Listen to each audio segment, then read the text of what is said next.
Minute and 43 seconds.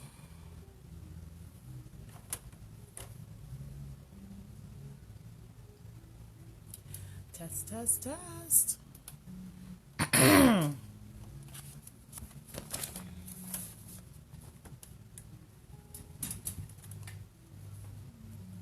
Wait, put my face. Good morning. Hi. Good morning. Hi. Hi, everybody. We're getting ready to go live for the show. Good morning, Carol. How are you? I think that was you based on your picture. How's the camera? Is that high enough? Close enough? I'll do a... Oh, too much. Too close. Good morning. Hey, everybody. We're about to do Soul Sanctuary. Go over to www.kzsm.org. Is it written anywhere?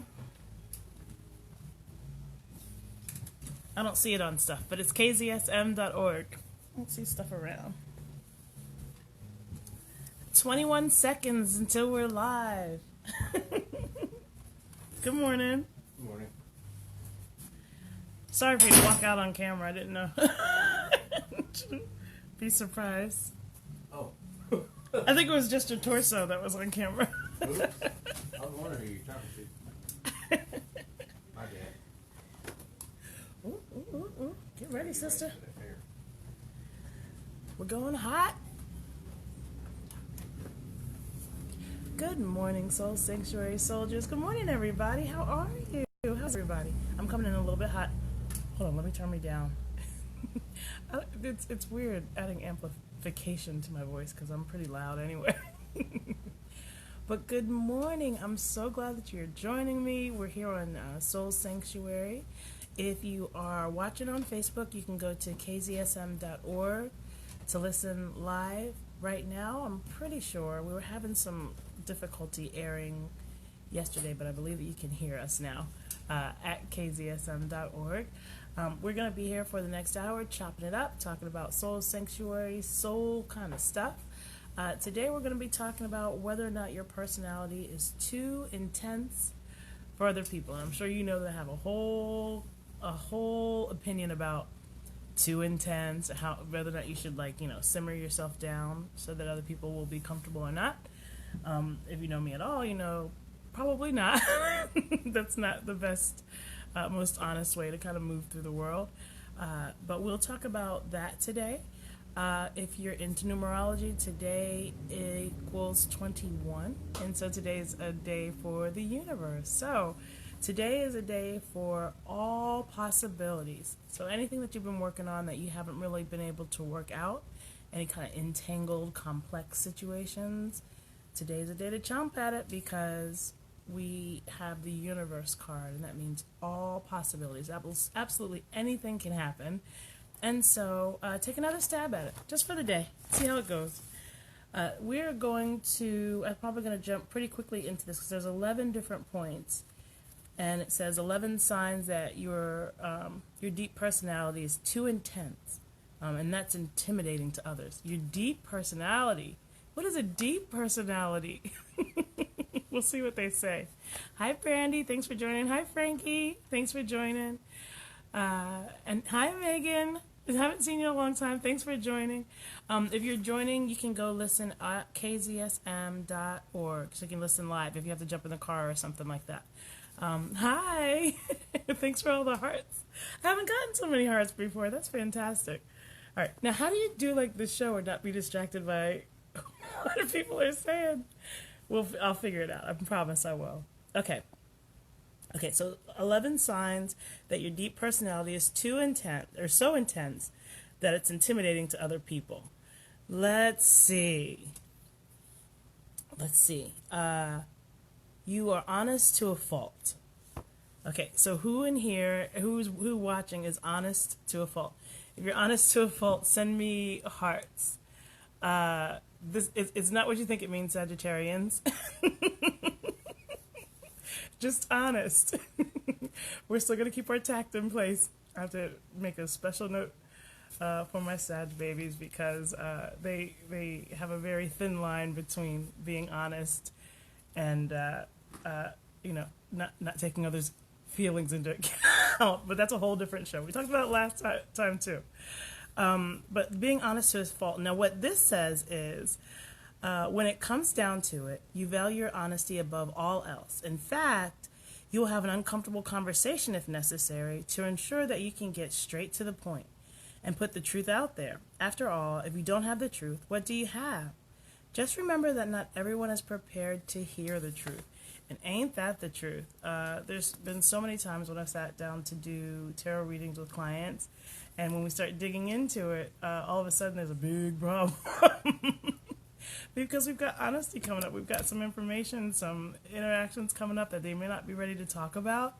And so it starts to get, the conversation starts to get stinted, and I'm like pulling information out of them like Mother May I. So whether or not you're ready for the truth, that's a good question for us to ask ourselves, right? Because we ask for the truth and we go in and we say, hey, what's going on? You ask somebody what's going on, and when they start telling you and it has to do with you and you've offended them or something, all of a sudden the truth is a problem. All of a sudden, hey, maybe not your truth. And then you start putting, well, let me give you the truth about today. I don't want to hear about 20 years ago, but if that's what their truth is at the time, that's what it is, right? And so whether or not you're prepared for the truth is a good question. I see Brandy. Brandy says that she is honest to a fault. Do we have any other listeners who are honest to a fault? Let me know. I'll see your thumbs up and hearts and all that. So the second point is that you're a problem solver, not one to wallow. Yes. Lack of wallowing has gotten me into a lot of trouble in this lifetime. Because the way that I was raised and the way my personality is now, if I do something wrong, I certainly will apologize, and I'll mean it from the bottom of my heart. But that's it. There's no groveling that happens. I don't crawl around, stabbing myself and just bleeding so that you'll feel better. And I can't tell you how many relationships that's come in and made everybody uncomfortable. Because once the apology happens, I think it's time to start rebuilding and move along, and that can be a little bit quick for the person who's offended, depending on how I offended them. So that feels like this inability to wallow, and I really can't. I can't. I don't. Once you know it's broken, let's fix it. What is the rehashing of it? What is the digging into it about? I don't get that. I don't get that. Megan said that she's learned to lie. I wonder what she'll just find that for me. And what does that mean? Hi, Trina. Okay. So you don't wallow. Now, what this says about not wallowing is, if you're in a difficult situation, you're not a kind of person who's going to sit around wallowing in the struggle that you've been handed. Instead, you will instantly get to work trying to find a solution to the problem, working on getting yourself out of there and on to better things. So yes, that part of my personality is too intense. I have to check yes on that box for this particular one. I don't wallow. And if not wallowing means your personality is too strong, man, what are the people who I'm hanging out with made of? See how instantly I find a way to make it about them and that their issue, not mine? That's probably on this list too. We'll see what it says. You aren't afraid of intimacy. So if you are not afraid of intimacy, then that part of your personality may be intense for others.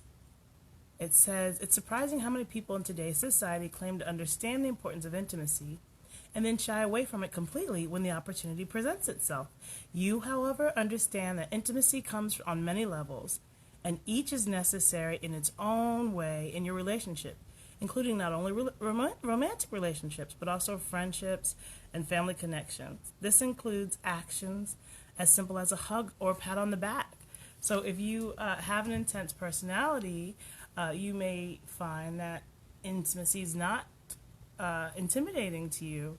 And I wonder, a good question for me, or a good essay, would be comparing intimacy or an affinity for intimacy with lack of boundaries. I wonder how they cross section and how they Venn diagram, because I feel like I am really good with intimacy, but then I also know that there's some boundary work that I need to do. Like, I have what's called a leaky aura, and so my aura leaks. It has something to do with where my astrological chart is. And so that means that I can, kind of float in between dimensions and that kind of thing without being somewhere very, very not necessarily grounded at all times. And that has to do with, hi Jenna, that has to do with my boundaries not being strong. So intimacy versus boundaries. I wonder if there's a really good study or a reading about that, because I feel like I could probably learn from that. The boundaries versus intimacy. Now I'm all thinking about that. So that's something for another show. Well, if you're not afraid of intimacy, then that's a personality trait that can be intimidating to other people. Let's get to number 4. We'll do this one more before we slip into our first break. And hopefully everybody will continue to go ahead and check in and talk to me through Facebook Live. I'm happy that all you guys are joining me. If you're not listening on the radio, please tune whatever you can to kzsm.org. That's where the show is broadcasting live, and numbers count. So if you can go and bounce over there, that's fantastic. I'm not sure how the delay works or anything, but you guys can let me know. The last one we're going to do in this section is you're incredibly intense in all that you do. Who knows somebody who's incredibly intense in all that they do? And do you know if that person is a fire sign? Fire signs have a tendency to be intense at all times. Fire is Aries, Leo, Sagittarius, pretty sure. And so if you have one of those signs, if you know someone who's in there, hi Rory, then you know they're pretty intense at all times. They bring the heat. They are the heat. Such a great quality. They kind of power through all things, and it's really great to be around. There's only like 4 or 5 different situations where it's not great to have that kind of charge ahead, full kind of energy. But those situations where it's not appropriate, it's really inappropriate. So we like that intensity. I like that intensity. And full disclosure, as a Taurus, Taurus can get a little intense. Only about one thing at a time. But, the whole thing with the matador, when they hold the red cape, and that's what the bull goes after, that's how intense we can get. We really can focus and drive forward. But just at one thing at a time. Fire signs can do it for lots of things at once. But that is an intense personality trait. So it says, you intend on living life to the fullest, experience everything available. This causes you to lead your life with a level of intensity that most will fail to understand. The few who understand you will share your passion for finding enjoyment in every moment. And those people you need to surround yourself with. I think you should surround yourself with those people anyway. Just because they're busy trying to find the passion, the fire in life. They're busy looking for where life is, and it's so important. I think one of the reasons that we get the kind of depression that we have and the big numbers of people falling into kind of this despair and this inability to look forward is because we don't have enough of that intensity. If everything's dull, what's the point? How do you even get up in the morning? And so if you can find 1 or 2 of those people to get yourself around and get that passion kind of going in and around you, I think that is fantastic for keeping yourself up and moving forward and into good directions. So let's go ahead and get through our first break so I can come right back with you guys. If you're checking in on Facebook Live, hi everybody. Stay with us. We're going to have a 90-second break. And on the other end of it, we'll get right back into these intense personality thingies. And we'll be going until 9 o'clock Central Time. So share the video and listen on kzsm.org. We'll go into the break, and I'll see you right on the other side. There's the buttons I need to. Buttons! Okay. Coffee. Hi! Hi, Brandy. Brandy's really talking to me today. Can y'all hear me okay?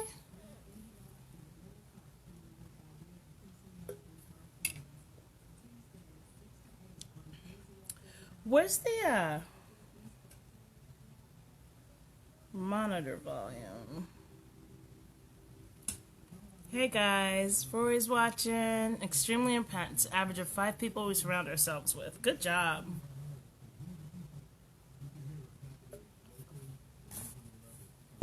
One more commercial or promo, and we'll be right back. Good morning, whoever just joined. I can't see your name yet. Oh, there's one more. No. Oh, I put a song there.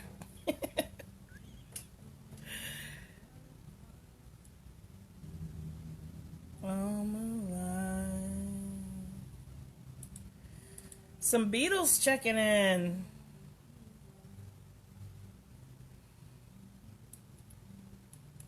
Put that there. Okay.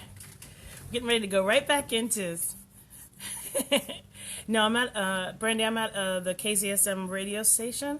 I have a show. It's on kzsm.org, and I've been doing it for about 2 years. This is a big old fancy radio mic. Thank you. But yeah, I'm at the studio. One of my fellow DJs is here, chilling. Let's bring the Beatles on down. We'll do this. Hey everybody, had a little bit of the Beatles checking in there. Very awesome. Make sure I have everything back where it's supposed to be. Great. Hey everybody, thanks for coming right back. Hi Megan, I'm glad you popped back. If you are listening on kzsm.org as well, that's fantastic. And thank you for joining me on Facebook Live. So we are about a quarter of the way through. We're talking about different traits that may mean that your personality is too intense for the average bear. And as we get through these, if you find that you're checking yes to more than a half of them, I want you to let me know your sign. And we'll see if they're related, right? So let's review real quick. The first 4 were, you're honest to a fault, you're a problem solver and not one to wallow, you aren't afraid of intimacy, and you're incredibly intense in all that you do.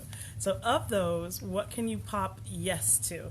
I can say yes to all of them so far. So 25% my personality is too big for most. Honest to a fault. I don't know about that.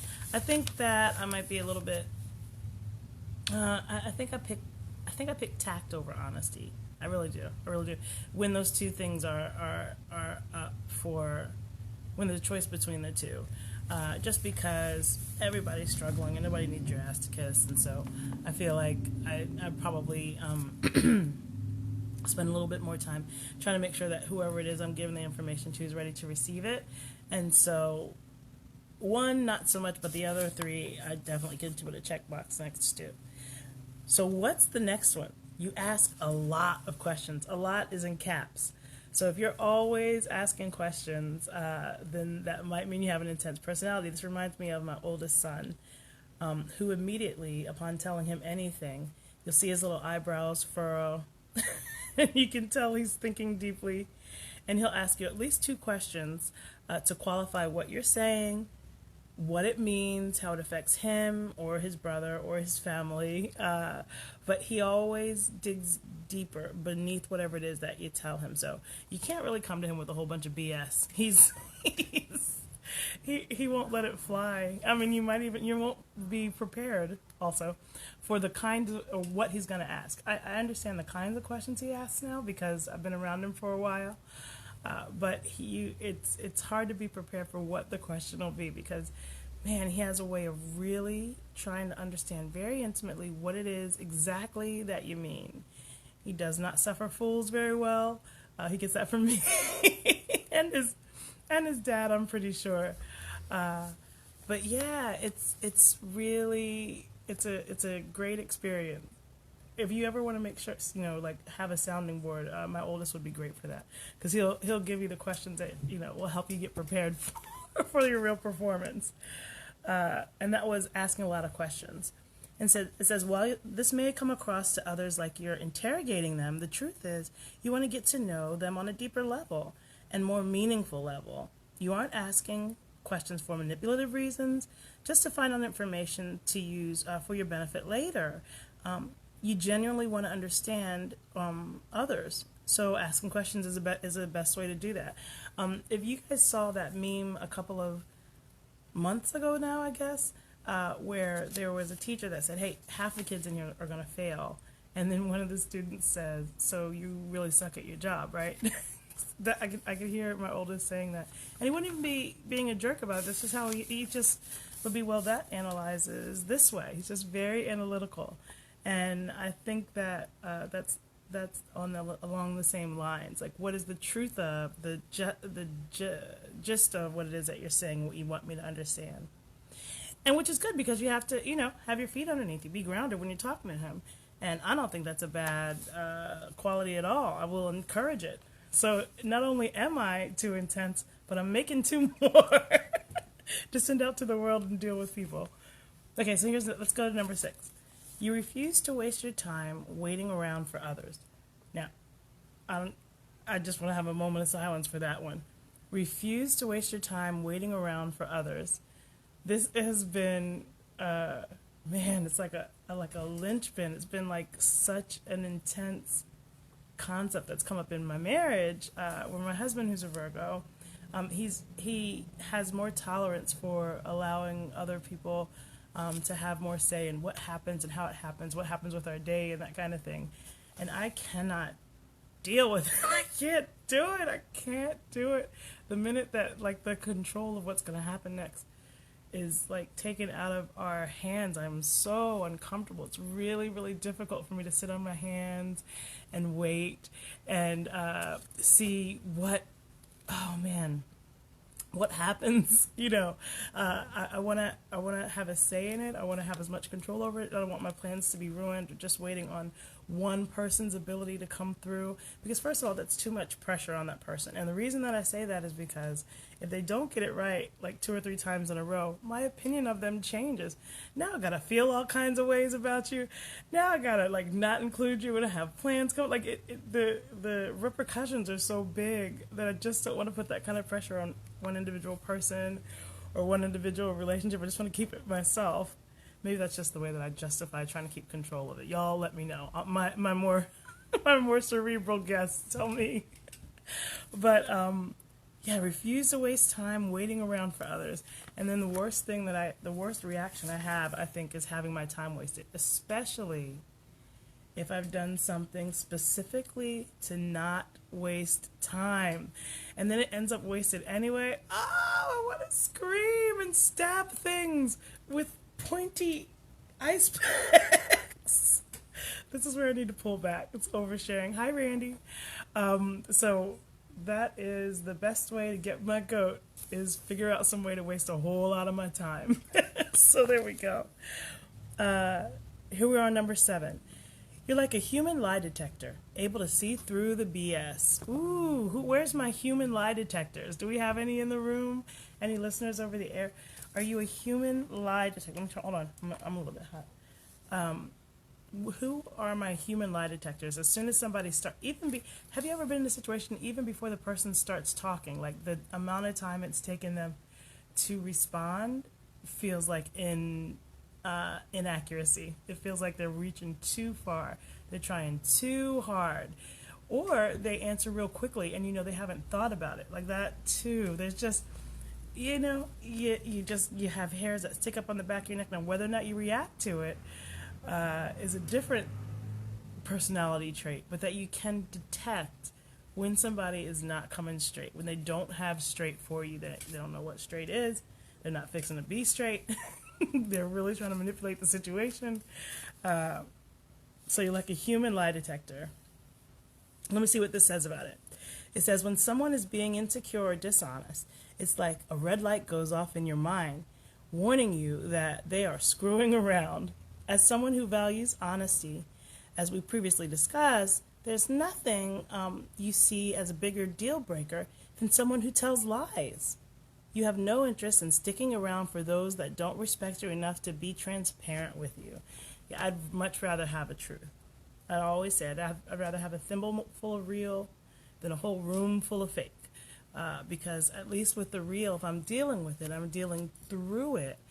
I'm dealing with actuality. Don't put me through a whole bunch of changes that weren't even based on reality. And I think that speaks right back to refusing to waste your time waiting around for others, right? Who has time for that?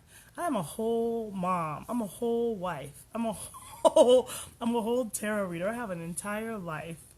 And Megan purchased a BS button, she says. So I don't like want to spend time dealing through whatever it is that you're trying to convince me of. I would much rather talk about things that can change your life, like healing mommy issues and daddy issues and intimacy issues, like things that can actually change the course of your life for the better. Let's do that. Let's not do the lying. And who's lying? What are you lying about? Who has time to lie? Like, first of all, I can't keep everything straight. Let me just be clear. Back when I was younger and out in the streets, just like regular out in the streets, not extra. Well, maybe I was extra. The point is, I could never keep anything straight. Like, I wasn't really good with dating a whole lot of people at once and stuff like that, because I could just never keep anything straight. So I'm just a real honest, straightforward kind of person. I don't remember what I told this person versus what I told that person. And plus, my face is like a lie detector itself. If I'm not telling the truth, you can definitely read it all up and through my face. So I have to find some part of it, some part of whatever it is I'm selling that I can attach myself to, or you will definitely know it, and I won't be able to convince you of anything. My face I just have the slightest little squints in my eyes or something. I don't know what it is. It's like a cartoon character though, but honesty happens, whether I mean for it to or not. So I do give honesty, but also that human lie detector. I really do. And here's a question for everybody who's in the Facebook group. What do you do when you are in the middle of somebody telling you something that is absolutely untrue? When somebody's definitely lying to you, what do you do? What's your response? Do you call them on it? Do you just say, I don't know if you got that right? Do you kind of regard it as a mistake? What do you do when you are being lied to? What's your response? If you have to think about the answer, that's cool. Just, get it to me when you can. You can give it to me here, or you can always do it in a Soul Sanctuary group, which is Soul Sanctuary MMF on Facebook. That's what I should have put in my description. I'll add it when I post the video. Soul Sanctuary MMF. That's for the show. And if you're not listening on kzsm.org, please go to kzsm.org. You can listen to it live, too, while we're sitting here talking. All right, so we are now to number 8. This is like perfect timing. This thing is lining up just the way that I wanted it to. Great interaction in the room. Thank you so much, everybody who's participating. Thanks for watching. Thanks for being up this morning. Look at all the smiles I've got this early in the morning. I've only had like 6 sips of coffee. You got your coffee? Good job. Getting ready to take this Saturday by the horns. Okay, number 8. 8's my lucky number, and it says, you are incredibly open-minded. What a fantastic trait. Why is that under here? Why is it under here for what would be too intense? Incredibly open-minded, that's a beautiful trait. Who doesn't want that? Don't we all want open-minded and open-minded friends and stuff like this? Let's see what it says. Too many people have masked closed-mindedness today with the illusion that they are merely staying true to their morals or beliefs rather than admitting that they have simply not tried to understand. Instead, you are open to trying to understand new ideas, concepts, and ways of living. You may not agree, but you are always willing to learn more. Absolutely. That really does describe me. I really want to understand, like, how does someone get there? How does somebody get to where they are living from? Like, one of the things I watch is the hoarding shows, My House, whatever they're called, Hoarding, Buried Alive, and that kind of thing. And one of the things that fascinates me about that is, how does somebody get so stuck somewhere in their brain that the only remedy they can feel is to put stuff around them? Like, I feel like I understand it from afar, but how does somebody get stuck there, and so stuck there that friends and families don't shake them out of it, and that kind of a thing? Like, how do you get yourself so removed from everyday life that you can have like actual animal carcasses like laying around your house. It's so far from what I experience as reality. It fascinates me. And part of my open-mindedness is like I really want to watch and see if I can pick up on how does somebody get there. It's so different. And that about every single lifestyle that's so different from mine. Like, how do you get there? How do you live that way? Because I know that your mind can only do what you have justified. The human brain can't do anything that's not justified. It can't do it. So that means somehow in your brain you've made that correct. And how can that action have been made correct in your mind? It fascinates me. So that open-mindedness. Do you consider yourself open-minded? Can you listen to the opinions of others? Even if their religion is different from yours and their values are different from yours and their morals are different from yours, can you listen to how they got to that place? Are you open-minded? Good question. And I think that's a fantastic personality trait. We have another break to get into, so we will chew through that. And then we get to talk some more. Open-mindedness. Let's go ahead and go through the second break. And I'll see you guys in just a minute. Yes? Play? Play. See, what are people saying? Depends on if I actually care about them or not. If it's a homie, I'll call them out. If I don't know them, I'll smile and nod and walk away. Thanks, Frankie. Great. That's a big no for me. I need to be more open-minded. Good job, Brandy. Good admitting that. Folks who are invested in a narrow narrative do not like other possibilities. That's true. They don't like other possibilities. You're right, Megan. That's absolutely true. So I need to know all the different narratives. Like, what are the different possibilities? Because I want to know, and I want to be able to tell my kids, this is a different way that this could go, and that kind of thing. So I think I'm open-minded. Maybe I'm not. I tend to believe stereotypes. Does that make me closed-minded? Because they're based on something, most of them. Hey, Chris, my cousin's listening. Also, go to kcsm.org to listen. We are about halfway through, a little bit more than halfway through, looking at these different personality traits. I'm going to run out. I have to have more to talk about. Let me move this down. Thank you, guys. I'm so glad you're joining me. It's great to see everybody. Thanks for sticking with me this morning. Okay, I was just saying hey, and thank you to everybody who's listening on Facebook. If you're on my Facebook Live, right now it's just available. I think it's just the friends and family that are already associated with me on Facebook. I will post this on Soul Sanctuary MMF after I get home and stuff like that. Directly after this, from 9 to 1 today, if you're in the area, please come down to the farmer's market. I'll be down there today giving tarot readings and pendulum readings. I have a purple tent. So if you're in the area, please come down and see me. And we can chat. You can tell me what you thought about the show, what works, what does not work. And I'll be happy to discuss that with you. Today we're talking about whether or not your personality is too intense for other people. And I think once we get done with it, I can do a deep dive on what I think about too intense for other people. I really do think that you should live your fullest at all times, right? What does everybody say now? Be great. I think you should be great in your fullness. All right, so we're on number 9. There's only 11. So we're going to stretch these last couple out if we can. Number 9 is you always have a clear picture of what you want. All right, pause. Big no. Can't check that. That is not a personality trait that I have. So if you always have a clear picture of what you want, send me some hearts. Let me know. Write me a note about it to Soul Sanctuary MMF on our page. I don't have that. That is not a personality trait that I possess. I do not always know what I want very clearly. I have a general idea of the direction I'd like to go in.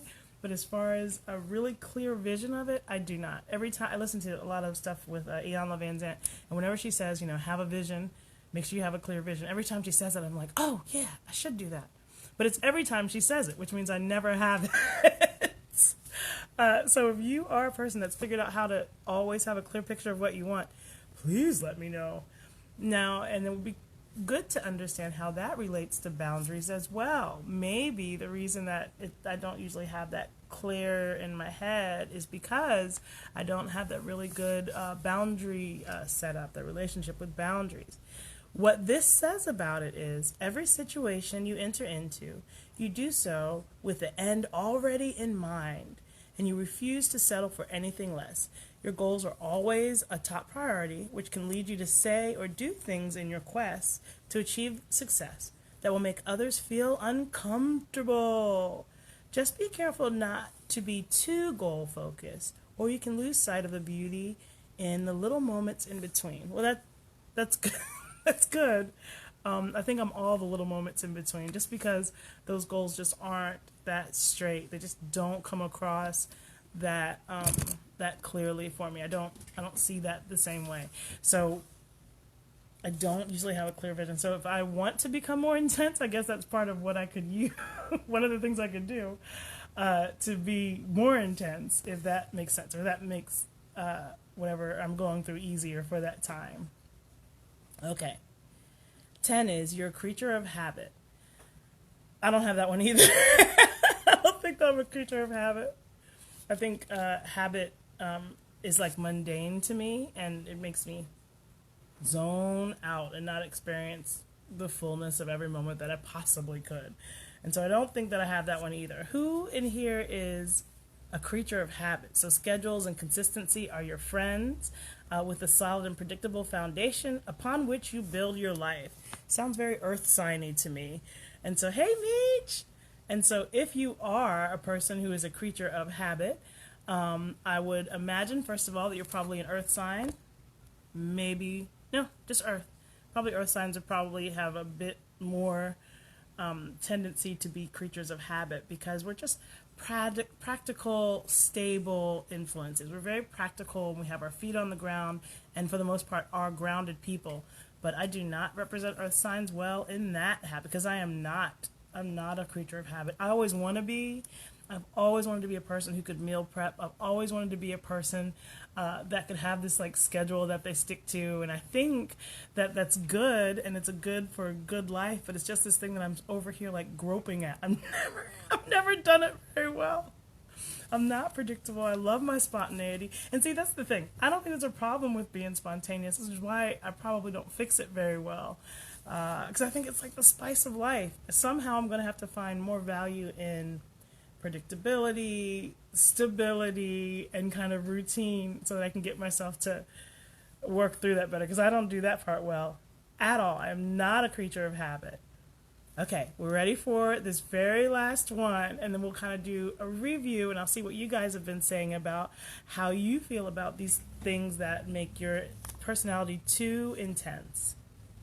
You have no interest in shallow relationships. Oh, we're back to me. That's me. I really don't. I have inappropriately close conversations with people I've just met. Megan, you can attest to that. I think we knew each other for about 4 or 5 hours before we had this super, super deep conversation about stuff in our past with each other. And I think that we kind of healed each other. So maybe you relate to me on that one. So, yeah. No interest in shallow relationships. I don't want shallow relationships. Like, if I'm in a relationship with you, I want to be able to trust my kids with you and vice versa. You can trust your kids with me.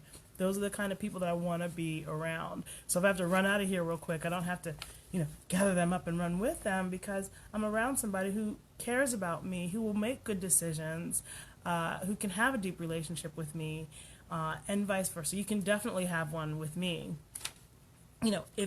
Especially if I spend any time talking to you, pretty good chance that we can have a deep relationship. I don't spend a whole lot of time on shallow relationships. I don't do that well. I'm not catty. I don't have some of those traits that are usually associated with women nowadays. With those shallow, I don't have frenemies. I don't have time. I don't have time. Frenemy. Most of my friends, like, whoever is on here who's a friend of mine, my friends or my sisters, like almost instantly, you are inside. We love each other. That means if you, get kicked out, you come into my house, on my couch, love. Just love. I don't have time for that likey weird stuff. And so that's very much me. Let's see what this says about it. This says, you're not the kind of person who is going to enjoy a one-night stand or a casual fling. I'm not speaking to that. If you get into a relationship, you're all in. You want to connect with somebody on a deep level, establishing a meaningful relationship. And anything less is a waste of your time, in your opinion. Very good. Like, I don't know why they went directly to romantic relationships with this, but they did. For me, because I've been married, over a decade, I'm talking more about friendships. First, it's hard to get friendships as a mom. I don't know why. It's really difficult to kind of connect with and open up with and share with another mom. It's hard to get those relationships. But for them, I want them to be deep and very, very connected. We don't do like I don't do like I like you too. But immediately attach as closely as we can for me, and that's just kind of where I am with relationships. And at this point, I'm getting older. I'm in my mid-40s. I'm not even going to say what age I'm fixing to be.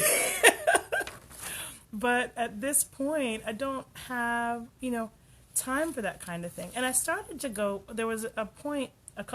Maybe like last year, I was thinking maybe I'm just trying to get too much from one person. Maybe I'm thinking that all these different parts of the relationship need to come from one person. And maybe I need several different people to cover those parts. Maybe I need this kind of friend and that kind of friend and this kind of friend and only a little bit for people to attach themselves to. And that's how I can get the fulfillment of all that I want from relationships. And I tried that, but parsing people into segments didn't work for me. I need them to be everything all the time. I guess I just require a lot. How are you when you're picking your friendships?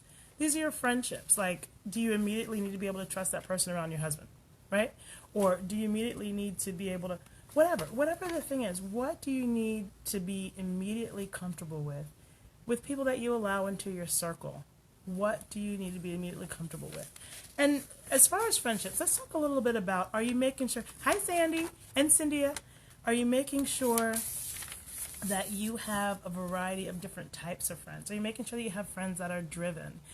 That you have at least a couple of friends who aren't deeply engulfed in self-hating behavior? Do you make sure you have some high-quality boss babes around you for the women and alpha dudes for the guys, I guess? Like, do you make sure that you have this variety of relationships that you can kind of lean on and depend on? Think about it like this.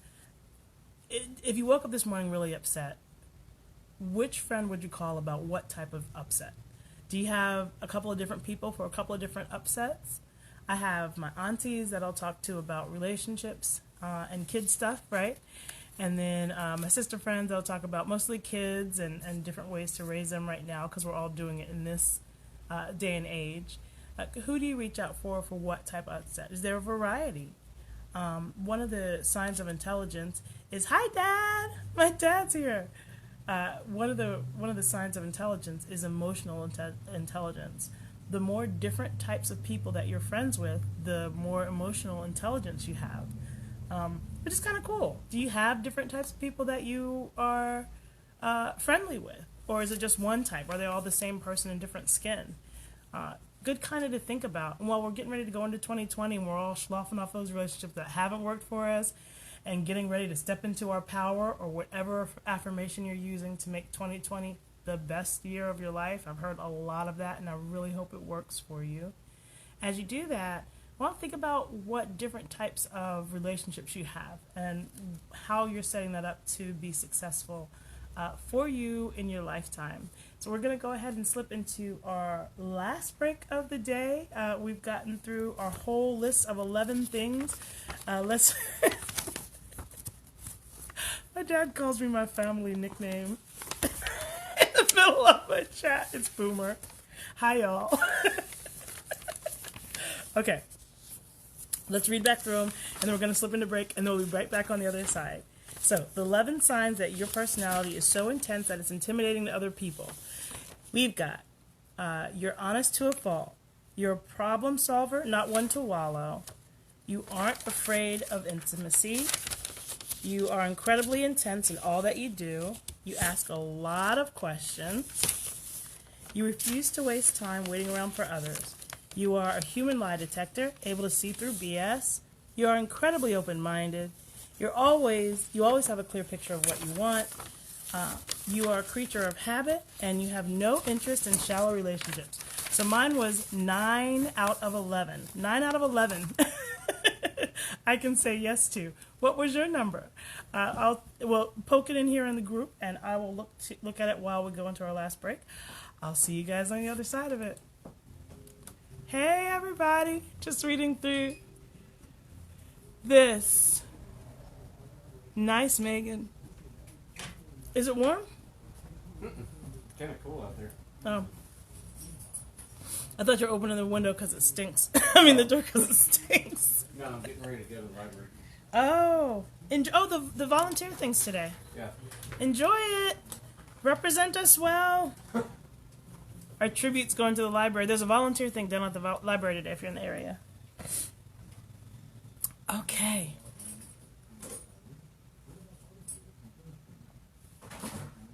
I need to have inspirational band motivated women around at all times. Yes, definitely. Motivated. Try to be not the... Everyone's too intense for someone. 8 out of 10. Great, Dad. 8 out of 10. Great, Brandy. It's fantastic. I'm so glad you guys are hanging out. I'm going to read through...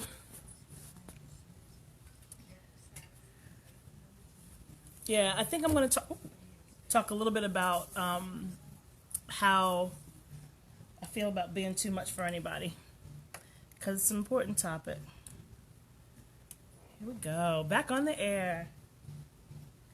So after this whole thing about whether or not your personality is too intense or not, I can talk a little bit about how I feel about your personality being too intense. So if it turns out that you have more than half, most of the people who responded, including myself, I had 9 out of 10. My dad had 8 out of 10, and Brandy had 8 out of 11, and Brandy had 8 out of 11. If you find that you are around people for whom you are too intense, first of all, how can you tell? How can you tell that something that you're doing, something in your personality, is too intense for the person you're talking to right now? Do they recoil? Is there a shudder that happens? Do they shut down and all of a sudden stop sharing with you? How do you detect that? It's a good question. But if you detect that and you are now 100% or 99% sure that you're too intense for the community that you're in, do you just simply change your community? I would call it elevation, but let's just say change because I don't want to be offensive, and get around people for whom you're not too intense. I think that it's so important to be able to be yourself in your life. If you can't at work, then at least at home. If you can't at home and at work, then at least wherever you go for your spiritual support. I think that there needs to be a place where you can exist exactly as you are without having changed yourself to make anybody else more comfortable. Ideally, you can design your life in a way where you don't have to change yourself to make anybody comfortable at all. That's always you. You show up as yourself and do you as you without being making it comfortable for anybody else. One of our listeners said, "F the normies." That's right. Like for people who can't deal with what you offer, they don't need to be in your space. Why are they sharing your space? Why are you making it okay for them if it's not okay for you? It's important that you can exist as yourself because, listen, you were put here with your unique talents, your unique gifts for a reason. And it wasn't so that you could look just like the person next to you. It's to express your unique version of the universe, your very own self. And being able to do that, for one, you have to have the amount of self-care and self-confidence it takes to go ahead and show up as yourself and let the chips fall where they may. If you're around people who can't deal with that, then all this does is purify that and bring that to the surface. So now you know. Now you know that person couldn't deal with who I am, and so I need to go be around that person. Unless, they pointed out to you something that you want to change, right? That would make you feel better, that you think would bring something better out of yourself, and you want to try to do that thing, then stay in the same company.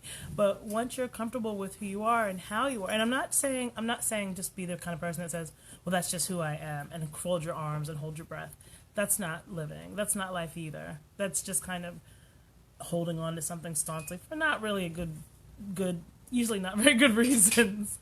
But I am saying to make sure that you have environments in which you're comfortable being exactly who you are the whole time. It's so important. It's beautiful that you're different from the person next to you. The scars that you have, you earn them. And you can talk about them and you can share them to help heal other people. But especially when it comes to close relationships, your really close friendships, your spouse, your parents, if you can figure out how to be yourself in those relationships, how much more do you get to learn? What would their feedback be like? What do they have to teach you about how you've presented yourself on the earth? Something, right? They'll have something to share with you. My dad's saying, and this above all, to thine own self be true. That's right. To yourself be true. Come through as yourself. Good morning, Marcy. Come through as you. And see what happens. What if it doesn't work? What if everything fails and falls all around you? It'll be failing and falling all around you, not some weird representative of you that has nothing to do with how you really feel or your integrity. So that it does. So what? Clean it up. There's action in there. There's life in there. There's life in showing up as exactly who you are. There's a unique gift that you have to share with everybody, and it's impossible to do that while you're busy trying to be someone else. We don't need someone else. We need you. We all need you. And so I hope that today, since this day is the card of the day is the universe, all possibilities are open. I hope that today, instead of making whatever changes that you make in your mind and in your personality to make everybody else more comfortable, you decide, nah, today I'm going to show up like me, and let's just see what happens. You can't break everything in a day. Let's just spend the next 24 hours being exactly who you are. If you're really, really intense about something, be really, really intense about that thing. I'm intense about dolphins. I'm intense about Prince. I'm intense about Seinfeld. I'm intense about tarot, right? People think that's like nuts, you know what I mean? I've had to have my whole family accept that. Here I am, like, practicing this kind of Wiccan thing, but I'm still the same person, and I'm showing up as who I am. And see, if you can be comfortable showing up in your very own skin, and for a moment, just think about what it would do for your inner child who was rejected for whatever it is that you're made of in the very first years of your life. If you were to allow that being to breathe and to run around in the sun for a little bit, how would that make you feel? Wouldn't that change you on a molecular level to support yourself in exactly who you are? And you get to. You're an adult now. If you're listening to me, you're an adult. No kid could sit through this kind of thing for more than 5 minutes, except for my own. And that's because my husband makes them. Do you know what I mean? But you're an adult now, so you get to show up and wear your scars as badges of courage. If you survive terrible things, you're a survivor. And stay on that side of the street just for today and see how it resonates with you. See how your inner child feels. See how much better you sleep when you kind of show up as you and you being supported by an adult who loves you, which is you. You get to be both and you get to do both. So I hope that you do today. If you do find you're too intense for people, I hope that you either figure out how to coexist with that person when you're showing up as you, or you get around different folks who can take you. Because I think it's about developing into yourself and moving forward with kind of the self-knowledge, the self-acceptance, the self-love. The world needs so much more of that. So much more of that. We are lacking that, and I think that we can see it in the kind of consumerism and in the kind of attacks against humanity that we're seeing that are happening. People aren't valuing life anymore. Our babies can't take being bullied. like there's so many things that are just falling by the wayside because people are no longer accepting themselves. And I don't even know what that looks like in 20 years, but it doesn't seem like it's good. It doesn't seem like it's a good direction. So let's get back to that. If you have any thoughts about that, I would love for you to share them with me. You can do that at Soul Sanctuary MMF, like Mary Frank, and you can, and that's a Facebook page. Listen to the show every Saturday at 8 a.m. We'll be back here, and as long as I have a tripod, which my dad got me, thanks, Dad. I'll do a video of it as well. I'm so appreciative of you guys that stuck up with me the whole show. Brandy, thanks for hanging in there. I see you, Megan. I see you, Freddie. I see all you guys that kind of hung out with me today. I really, really appreciate it. Again, if you're in the area, come on down to the farmers market. I'll be there in about 15 minutes. And we'll be doing readings today. The first hour is always cheaper, so make it down fast if you can. And if you'd like a reading yourself and are not in the area, you can go to hightarot.com. That's HAITAROT. You can also find High Tarot on IG and Facebook. And just reach out to me and tell me when you want to have a reading. We do it by video and different stuff like that. I hope that you have a beautiful Saturday and you don't spend it buying toys for kids who are going to be ungrateful about them anyway. Make them a handmade birdhouse. Or something that they can learn from. Lots of love, everybody. Thanks for joining me for Soul Sanctuary. And I will see you next week. Bye. We're out. Thank you for joining me, everybody. I'll see y'all next week. Thanks for watching the show. If you have any show ideas, let me know. Lots of love and laughter and life I wish to you. Bye-bye.